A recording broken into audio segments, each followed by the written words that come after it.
নমস্কার, জ্যোতির্ময় দেবশ্রী।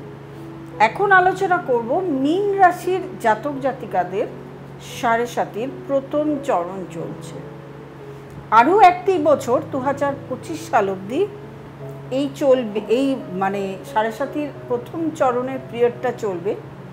কেমন চলবে মীন রাশির জাতক জাতিকাদের সময়টা এবং আগামী দিনেও কেমন চলবে সেইটুকু অল্প একটু জিস্ট আপনাদেরকে বলে দেবো। সাধারণত আমরা জানি যে রাশির আগে যখন শনি বসে থাকে, রাশিতে যখন শনি বসে থাকে এবং রাশির পরের ঘরে দ্বিতীয় ঘরে যখন শনির অবস্থান হয় তখনই সাড়ে সাতির প্রভাব শুরু হয়।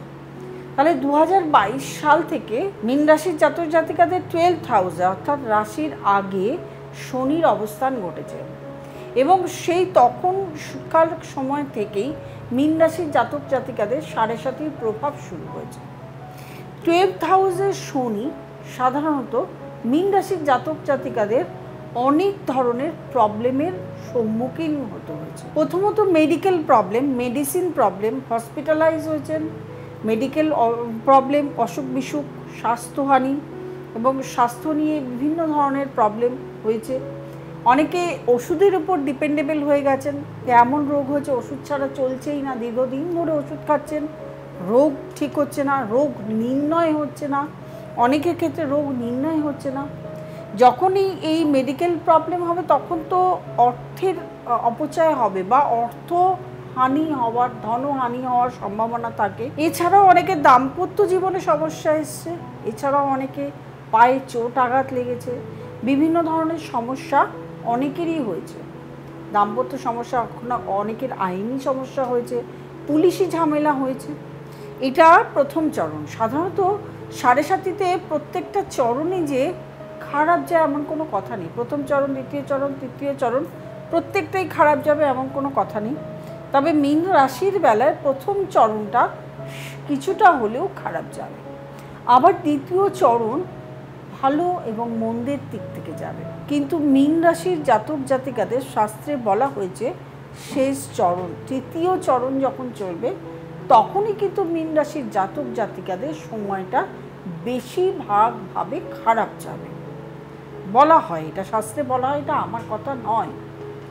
এবারে বলি, যেহেতু আমরা প্রত্যেকে জানি যে কেন বেশি খারাপ যাচ্ছে।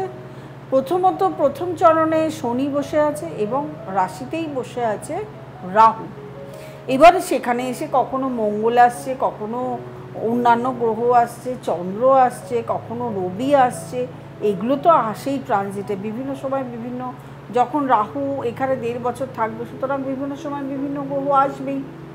সেই কানেকশানগুলোর প্রভাবে কখনো কুপ্রভাব পড়বে, কখনো সুপ্রভাব পড়বে। কিন্তু কথা হলো, এই যে প্রথম চরণ চলাকালীন এই যে সময়টা আপনাদের চলছে একটা বেশ অসুবিধার মধ্যে। অনেকেই আমাকে এখন যারা আমার কাছে দেখাতে আসেন তাদের বেশিরভাগই দেখা যায় মীন রাশি। অনেকেই অনলাইন করছেন বা অফলাইন করছেন বা আসছেন। সমস্যার মধ্যে অনেকে চাকরি চলে গেছে, এটাও একটা সমস্যা, নতুন চাকরি পেতে অসুবিধা হচ্ছে। অনেকের দেখা গেছে ব্যবসা একদম চালু ব্যবসা, সেই ব্যবসাটাও অনেক সময় দেখা গেছে ব্যবসার দিকটা ভালো যাচ্ছে। আবারও অনেকের ক্ষেত্রে দেখা গেছে মীন রাশির জাতক জাতিকাদের খুব ভালো ইমপ্রুভমেন্ট হয়েছে। এই যে ইমপ্রুভমেন্ট, এটা কিসের উপর ডিপেন্ড করে? আপনার শ্রম।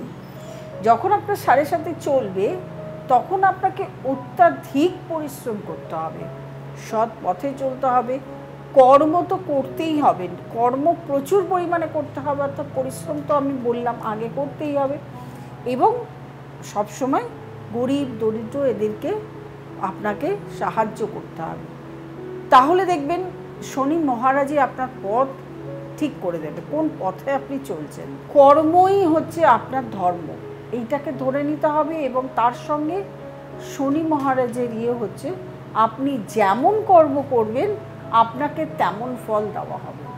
সুতরাং মীন রাশির জাতক জাতিকাদের যেহেতু সাড়ে সাতির প্রথম চরণ চলছে, আগামী 1 বছর 2025 সাল অবধি এই প্রথম চরণ চলতে থাকবে, সুতরাং তাদের পথটাকে কি করতে হবে সেটা একবার ভেবে চিন্তে নিন। আমি যে প্রসেসগুলো বলেছি চেষ্টা করুন। এইবারে বলি, যখন এই যে নক্ষত্র প্রথম চরণে যে নক্ষত্র এখন রয়েছে পূর্ব ভাদ্রপদ নক্ষত্র, বৃহস্পতি নক্ষত্র। এইবারে সেই শনি আবার বকরি হবে জুলাই মাসে বকরি হয়ে নভেম্বর মাস অবধি বকরি থাকবে। বকরি নিয়ে আমার পরবর্তী সেগমেন্টে আবার দেখতে পাবেন যে আমি বকরি নিয়ে আলোচনা করছি। এই যে বকরি হবে, বকরির সময় পূর্ব ভাদ্রপদ নক্ষত্রে যতদিন থাকবে ততদিন কিন্তু চিন্তার তেমন কারণ নেই, মোটামুটিভাবে ভালোই চলবে। কিন্তু যখন বকরি হয় তখন আমরা জানি যে গ্রহটি আবার পিছন দিকে পিছিয়ে পথ যায়।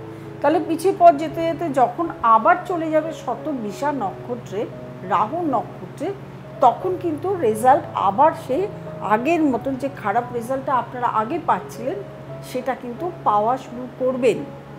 সুতরাং এই যে সামনের 1 বছর যে চলবে, এক হচ্ছে গতিপথ পিছন দিকে চলে যাবে অর্থাৎ রেট্রোগ্রেড হবে, আরেক হচ্ছে যে সামনের 1 বছর এইখানে যে থাকছে, প্রথম চরণে থাকছে, এর মধ্যে আপনার শরীর এবং স্বাস্থ্যকে আগে দেখভাল করতে হবে। আপনার পায়ে চোট আঘাত আসতে পারে, আপনার বাতের ব্যথা হতে পারে, পায়ে যন্ত্রণা হতে পারে, পায়ে কোনো জায়গায় আপনার অপারেশন হতে পারে, রক্তপাত হতে পারে। পাটাকে 12th হাউস যেহেতু, পাটাকে আপনাকে আগে সাবধানে রাখতে হবে। তারপরে হচ্ছে শরীর যেহেতু মেডিসিনের উপর ডিপেন্ডেবল হতে পারে, তার জন্য শরীর দিকে আগে খেয়াল রাখতে হবে। 12th হাউস পুলিশি ঝামেলা, হসপিটালাইজ করে, এগুলোর দিকে ধ্যান দিতে হবে। অর্থহানি দেয়, অর্থহানির দিকে ধ্যান দিতে হবে। এই সময় আপনি কাউকে ঋণ দেবেন না, লোন নেবেন না, তাহলে কিন্তু ঋণ দিলে কাউকে লোন দিচ্ছেন বা ঋণ দিচ্ছেন, আপনি টাকা ফেরত পাবেন না, লোন নিচ্ছেন সেটাও টাকা ফেরত। যদি এগুলো করতে হয় অবশ্যই আপনাকে একজন ভালো অ্যাস্ট্রোলজারের সঙ্গে যোগাযোগ করতে হবে, কারণ আপনার দশা অন্তর্দশা কী চলছে সেটা কিন্তু দেখাটা ভীষণভাবে প্রয়োজন। যদি দশা অন্তর্দশা ভালো চলে তাহলে কিছুটা হলেও আপনি ভালো পিরিয়ড পাবেন, আর যদি দশা অন্তর্দশা খারাপ চলে তাহলে খুব একটা ভালো পিরিয়ড আপনি পাবেন না। 7.5 প্রভাব তো পড়বেই, তার সঙ্গে যদি দশাটা ভালো চলে কিছুটা হলেও আপনি স্বস্তি পাবেন। এবার কিসের দশা চলছে সেটা কিন্তু বেটার, মানে দেখতে হবে সেই গ্রহটা আপনার কোন জায়গায় বসে আছে। যদি ভালো জায়গায় বসে থাকে, উচ্চস্থ ঘরে বসে থাকে বা নিজের ঘরে বসে থাকে, সেখানে কিন্তু আপনাকে সাপোর্ট দেবে, সেই দশাটা আপনাকে সাপোর্ট দেবে, আপনি ভালো থাকতে পারবেন। মোটামুটিভাবে মীন রাশির জাতক জাতিকাদের আগামী 1 বছর কেমন চলবে মোটামুটিভাবে আমি বলেই দিলাম। সেরকমভাবে আপনাদেরকে প্রিপারেশন নিতে হবে। সম্ভব হলে অবশ্যই ভালো একজন জ্যোতিষের পরামর্শ নেবেন। যদি মনে হয় তাহলে অবশ্যই নিচে কলেজের নাম্বার যাচ্ছে, সেই নাম্বারে ফোন করে যোগাযোগ করে আমার সঙ্গে কনসালটেশন নিতে পারেন। দূরে থাকলে অনলাইনও কনসালটেশন নিতে পারেন, সারা পৃথিবীর থেকে নিচ্ছে, সুতরাং আপনার কোনো প্রবলেম নেই অনলাইন কনসালটেশন নিতে। আর যারা নতুন প্রোগ্রাম দেখছেন তারা অবশ্যই লাইক করবেন, কমেন্ট করবেন, শেয়ার করবেন এবং নোটিফিকেশান বেলটি অল যেটা সেটা প্রেস করতে ভুলবেন না। প্রত্যেকে ভালো থাকবেন, আনন্দ থাকবেন। নমস্কার।